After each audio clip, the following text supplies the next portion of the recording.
Now, shall we? The Intel i7-6700K comes with integrated Intel HD graphics 530. It has a base frequency of 350 MHz and can boost up to 1.15 GHz.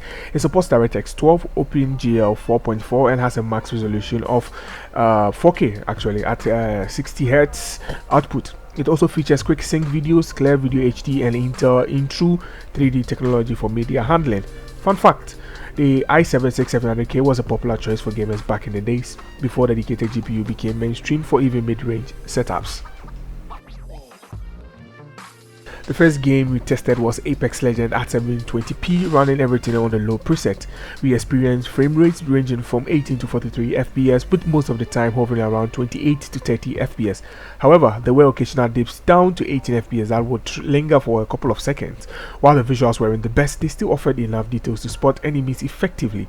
That said, there were noticeable input lags and frame skipping, along with some significant frame spikes here and there. Honestly, I wasn't expecting this game to even run on an iGPU, so the fact that it managed to play at all is pretty wild. So, what do you think? Is this impressive for an integrated GPU? Let me know in the comments below, and don't forget to like and subscribe for more gaming content. Next up in our testing was GTAV, which we ran at 720p on the normal setting preset. We consistently achieved frame rates between 28 and 30 frames with occasional dips to 19. The visuals were quite impressive with sharp details that enhanced the overall experience. What stood out was the smooth gameplay. There was no noticeable input lag or frame skipping, which is especially impressive for a game like this. As a long-time favorite of mine, it is fantastic to see that other gamers can still enjoy GTA 5 without dedicated GPU. It's a nice reminder that great gaming experience can be accessible to everyone, even to those that are on budget, especially the budget ballers like ourselves.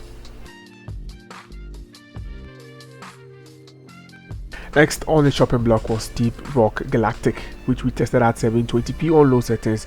We consistently achieved frame rates between 46 and 58, with a few dips below to 38 FPS.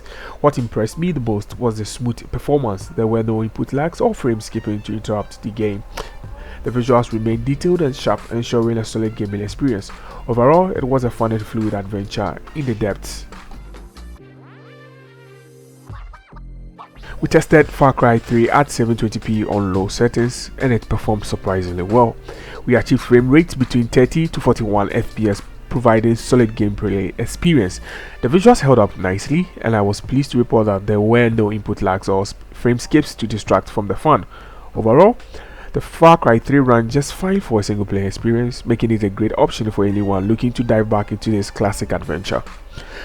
If you are enjoying this breakdown so far, a like and a subscribe would go so far to help this channel, as we need to get more graphic cards to test on. Thank you guys for watching this far.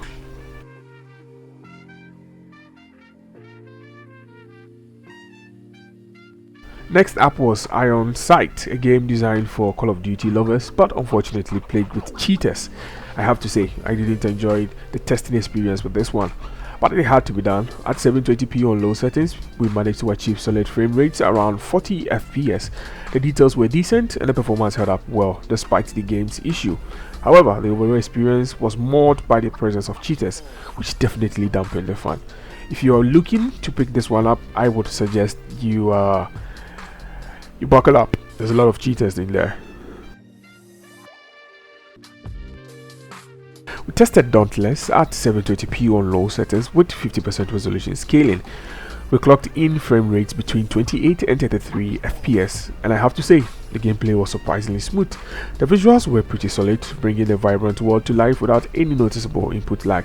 It's safe to say that this setup provided a decent experience for hunting monsters. So, grab your weapons and prepare for battle. This game is still a blast even on a budget setup like this. Even though you don't have a GPU, I'm definitely sure you can have fun with the iGPU. This game runs almost flawless.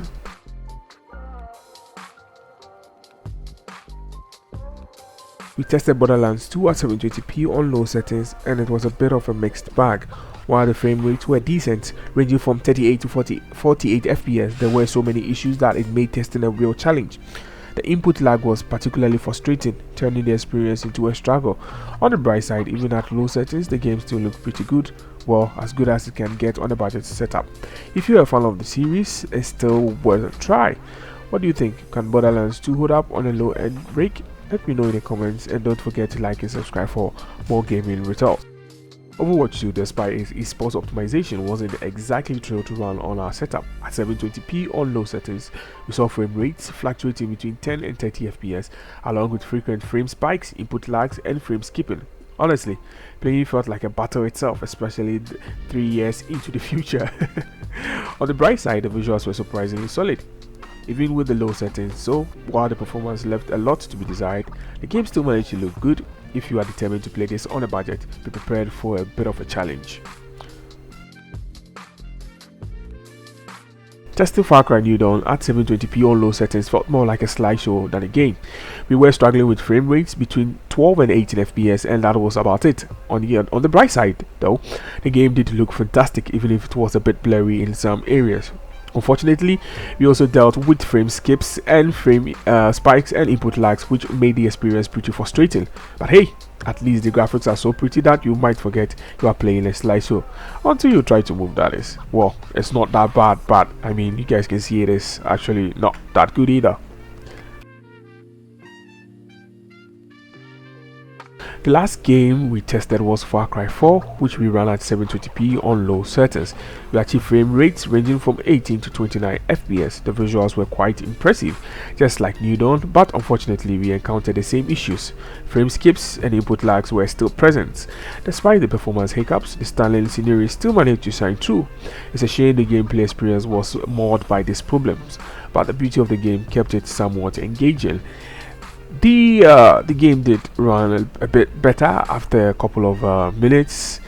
After a couple of gaming sessions. I think it was a couple hours. It did run a lot better than what we initially had.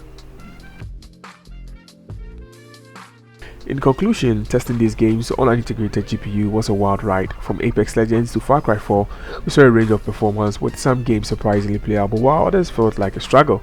The visuals often impressed, but issues like input lag and frame skips were a common theme.